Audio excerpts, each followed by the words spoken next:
தோசை மாவு தான் இல்லைன்னு பார்த்தா பத்தாவதுக்கு இந்த கோதுமை மாவும் இல்லை, இருந்துச்சுன்னா ஒரேடியே எல்லா பொருளும் இருக்கு, இல்லைன்னா ஒரு சாதனமும் இருக்காது.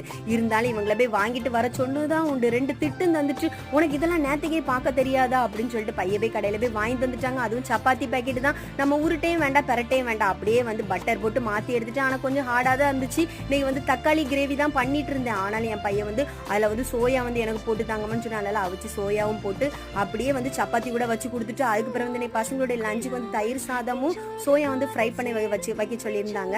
எப்பவுமே உருளைக்கிழங்கு தான் இருக்கும், ஆனா இன்னைக்கு டிஃப்ரெண்டா சோயா ஃப்ரை பண்ணி வைக்க சொல்லியிருந்தாங்க. அதனால அதையும் ஃப்ரை பண்ணிட்டு, தயிர் சாதம் எனக்கு ரொம்பவே பிடிக்கும். அதுவும் உருளைக்கிழங்கு தயிர் சாதம் ஊறுகாய் வேற லெவல்ல இருக்கும் இன்னைக்கு. அதனால காலையிலே பசங்களுக்கு லஞ்சும் பேக் பண்ணி வச்சுட்டு எப்போ சாப்பிடலான்னு தான் இருந்துச்சு. ஏன்னா இந்த தயிர் சாதம் பருப்பு சாதம் இதெல்லாம் காலையிலே வச்சேன்னா நான் கண்டிப்பா அதுதான் சாப்பிட. இருந்தாலும் கடையில உள்ள சப்பாத்தியும் டேஸ்ட் பண்ணி பார்க்கலான்னு பார்த்தேன். அது கொஞ்சம் ஹார்டு தான். ஆனால் நான் வச்ச சோயா தயிர் சாதம் எல்லாம் நல்லா இருந்து.